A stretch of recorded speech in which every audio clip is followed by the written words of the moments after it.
Mohon perhatian, pintu teater 1 susah dibuka. Bagi para penonton yang telah memiliki tiket, silakan masuk melalui jendela. Terima kasih.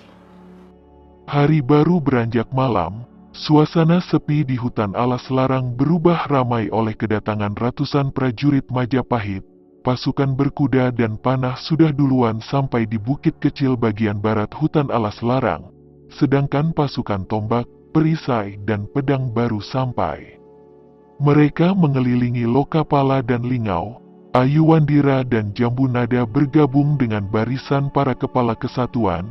Jambunada teringat dengan Mawar.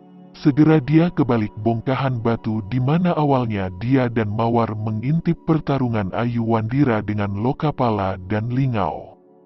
Jambunada sempat menotak jalan darah Mawar hingga gadis cantik jelita itu tak bisa bicara dan tak bisa bergerak.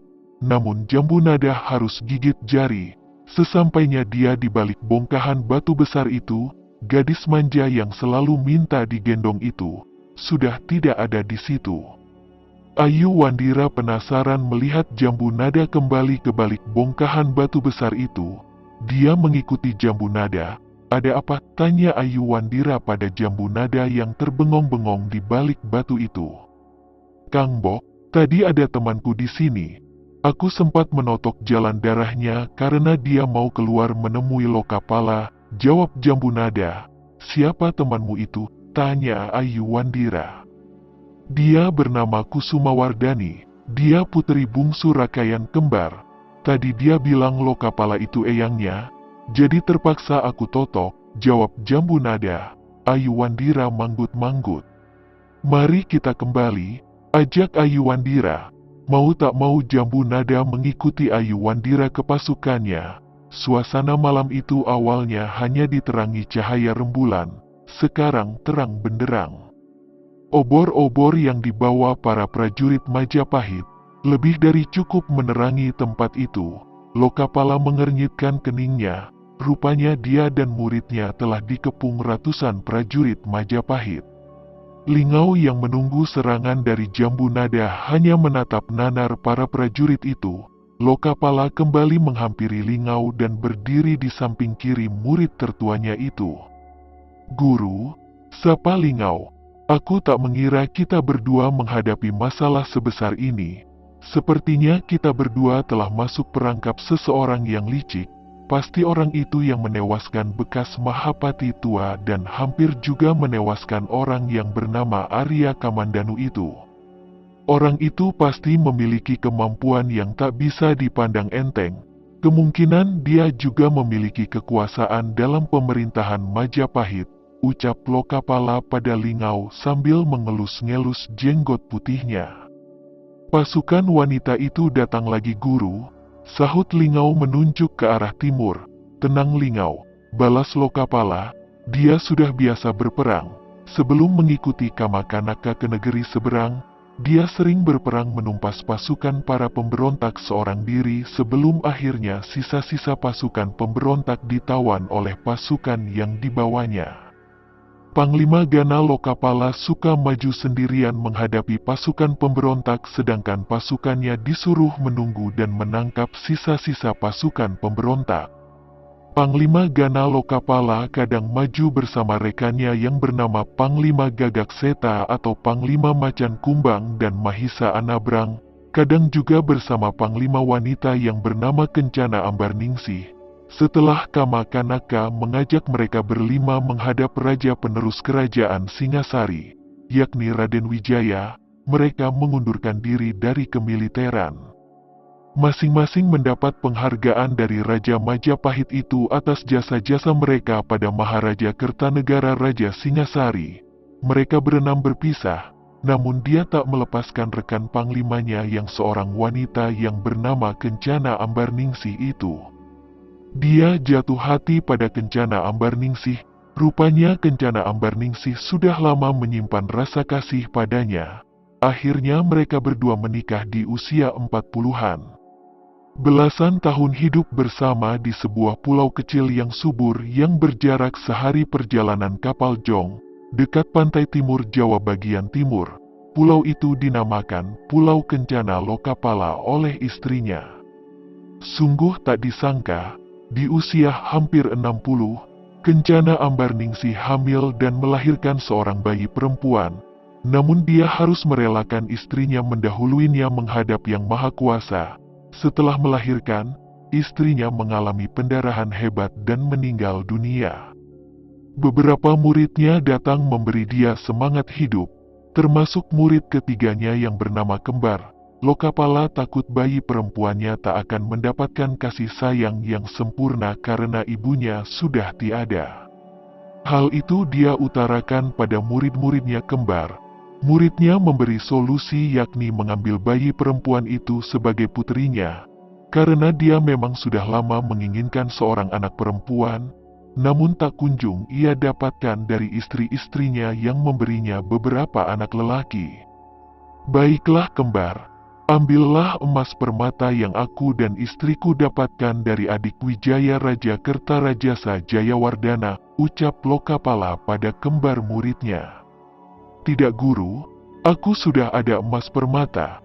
Aku hanya butuh seorang putri guru, balas Kembar pada gurunya itu. Aku tak bisa memaksamu, lakukan sesuai keinginanmu Kembar. Sahut Lokapala, guru, sering-seringlah ke kota Raja Majapahit untuk menjenguk putri guru ini, balas Kembar sambil menimang-nimang si jabang bayi. Hahaha, baiklah, sahut Lokapala senang. Nah, bagi kalian murid-muridku yang sudah aku anggap putra-putriku sendiri, ambillah emas permata yang aku simpan di dalam goa batu belakang kediaman ini. Ujar Lokapala kepada Lingau, Banyak, Warak dan beberapa murid perempuannya yang lain. Namun mereka semua serentak menggelengkan kepala tanda tak mau. Kenapa kalian menolak? Tanya Lokapala heran. Dikasih harta tak mau. Sudah pahitkah hartaku dan istriku? Kata Lokapala di dalam hatinya. Semua muridnya saling berpandangan satu sama yang lain. Seperti ada ikatan batin, mereka mengangguk bersamaan. Lalu muridnya yang bernama Banyak berkata, Guru, kami semua tak silau dengan harta. Apalagi itu harta guru dan ibu guru. Kami sudah memiliki emas permata seperti yang dimiliki Kakang Kembar. Buat kami, itu sudah lebih dari cukup. Harta itu lebih baik diberikan pada putri guru setelah dia dewasa. Putri guru lebih memerlukannya, apalagi dia seorang perempuan, rentan baginya mendapat penghinaan karena miskin. Dari Kakang Kembar, putri guru pasti mendapatkan kehormatan karena Kakang Kembar adalah seorang rakayan di pemerintahan Prabu Kertanegara. Namun, emas pertama Kakang Kembar tak mungkin bisa dibagikan pada putri guru karena Kakang Kembar sendiri memiliki beberapa putra yang mewarisinya. Ampun guru, kalau semua muridmu ini berlaku lancang dengan menolak pemberian guru, bagi kami yang yatim piatu ini, guru dan ibu guru sudah kami anggap sebagai pengganti kedua orang tua kami yang tak pernah kami kenal. Bila saja guru dan ibu guru tidak mengambil dan merawat kami dari jalanan, juga dari pengungsian akibat dari perang, kami tak bisa membayangkan hidup dan kehidupan kami apa bisa sebaik dan selayak ini. Pulau ini sudah kami anggap rumah kami sendiri. Putri guru adalah adik kami guru. Ujar muridnya yang bernama Banyak itu. Baiklah, kapan kamu akan kembali ke kota raja? Tanya Lokapala pada Kembar.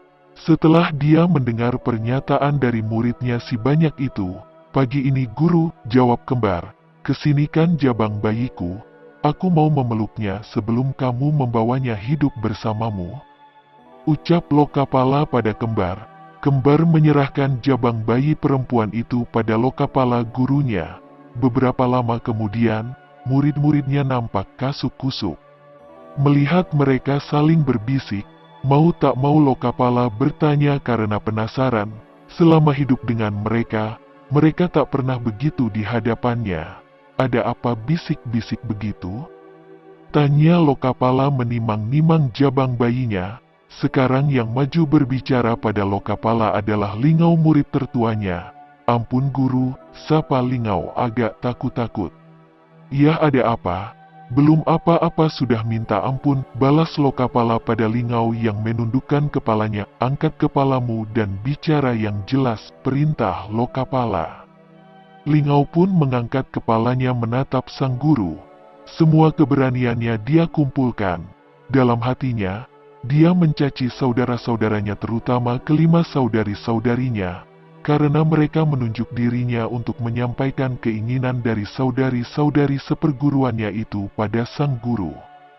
Guru, sapa Lingau lagi? Iya. Katakan saja, sahut Lokapala tegas. Begini guru, setelah ibu guru tiada, guru hidup sendirian di Pulau Kencana Lokapala ini.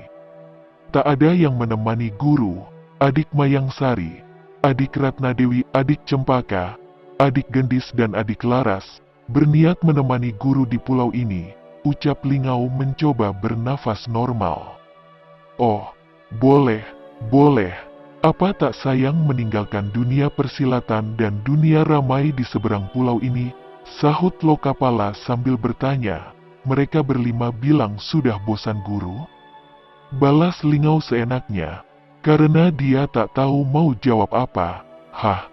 Bukannya kelima adik kalian itu semuanya baru berusia 30, kok bosan? Tanya Lokapala heran. Dia memang jarang bersama kelima murid perempuannya, karena mereka murid-murid langsung dari istrinya. Dia hanya membantu istrinya mengawasi sepak terjang kelima murid istrinya kala berkelana di dunia persilatan. Itu pun dibantu oleh Lingau murid tertuanya. Tak tahulah guru, jawab Lingau menelan liurnya. Yah sudah, aku izinkan mereka berlima di pulau ini, sahut Lokapala lalu sibuk dengan dunianya menimang-nimang si jabang bayi. Seperempat minum kemudian, Lokapala baru sadar, Lingau masih di hadapannya. Kok kamu masih di sini? Kamu tidak siapkan kapal jong untuk kepulangan kembar ke kota Raja Majapahit? Tanya Lokapala heran. Adik kembar menunggu guru, jawab Lingau menghapus keringat yang bercucuran di keningnya. Oh menunggu puteriku, katakan pada kembar tunggu sejenak. Sahut Lokapala, Bu, bukan menunggu itu guru, tapi menunggu yang lain. Agak gagap Lingau membalasnya. Apa maksudmu? Tanya Lokapala heran. Pakaian Lingau nampak mulai basah karena keringatnya bercucuran membasahi pakaiannya. Padahal di situ, suasananya adem. Dengan keberanian terakhirnya, dia pun berkata, ampun guru, kelima adik itu ingin menjadi pengganti ibu guru, hidup bersama guru, sebagai istri-istri guru. Bagaikan disambar geledek, Lokapala meloncat dari tempat duduknya yang tepian sandarannya berukiran tubuh ular naga dan di pegangannya ada dua kepala naga di kanan kiri. Apa? Teriak Lokapala sangat terkejut mendengarnya. Iya guru, jawab Lingau lemas. Kalian sinting, ucap Lokapala tak percaya murid-murid perempuannya menginginkan dirinya. Guru, bagaimana? Tanya Lingau pelan. Apanya bagaimana? Tanya balik Lokapala. Mereka berlima itu guru, jawab Lingau lalu menunjuk ke arah 5 wanita dewasa yang berdiri di ambang gerbang pendoponya. Mau tak mau Lokapala pun mengikuti ujung jempol Lingau itu. Kelima murid perempuan itu memang cantik-cantik dan bertubuh ketat serta memiliki kekhasan masing-masing. Harus dia akuin, murid-murid istrinya itu sudah menjadi wanita dewasa yang tangguh dan perkasa. Lima-limanya, tanya Lokapala tak percaya. Iya guru, jawab Lingau pasrah jika dimarahin. Lokapala menghempaskan pantatnya ke tempat duduk hingga bergetar akibat daya hempasan tubuhnya yang besar dan tinggi itu. Cah Ayu, bolehkah ayah nikahin kelima kangbokmu? Tanya Lokapala pada si jabang bayi. Lingau yang mendengar gurunya bertanya pada bayi itu, hanya geleng-geleng kepala lalu mengusap keringat yang masih bercucuran di keningnya. Nampak bayi gemuk itu tertawa dan tersenyum-senyum. Oh Cah Ayu, kau pun ikut rencana sinting kakang-kakangmu, ucap Lokapala pada bayinya. Lima-limanya Lingau, kau tak salah. Tanya Lokapala lagi untuk memastikan. Iya guru, Jawab Lingau tak berdaya. Lokapala menimang-nimang keputusannya yang akan dia ambil. Tak apakah Lingau? Ibu gurumu baru 3 purnama tiada? Tanya Lokapala pada Lingau murid tertuanya. Merasa sudah ada lampu hijau dari sang guru, Lingau menjawab seenaknya, tak apa guru. Aku tak tahu apa aku mampu melayani kelima adikmu yang panas-panas itu. Kau tak lihat betapa ketat dan padatnya tubuh kelima adik-adikmu, ucap Lokapala kebingungan.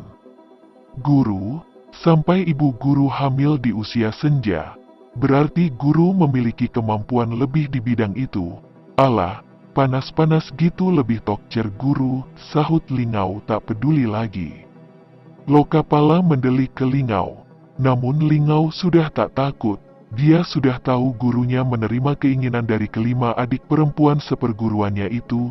Nah, berhubung adik kembar, adik banyak dan adik warak akan kembali ke kota Raja Majapahit, jadi sekarang kita langsungkan pernikahan guru dengan mereka, ucap Lingau lalu meloncat pergi ke tempat adik-adiknya berkumpul sambil menghindari serangan tapak batara dari gurunya. Apa sekarang? Teriak Lokapala lalu menyerang Lingau menggunakan tapak bataranya. Beruntung Lingau sudah melompat dan berlari ke arah yang lain. Di pagi itu, kelima murid perempuannya dinikahin Lokapala. Disaksikan oleh Lingau, kembar, banyak dan warak. Mereka berpesta sampai larut malam. Jadi sekarang kita memanggil ibu guru pada kelima adik. Hahaha, kata kembar tertawa terbahak-bahak diikutin yang lainnya.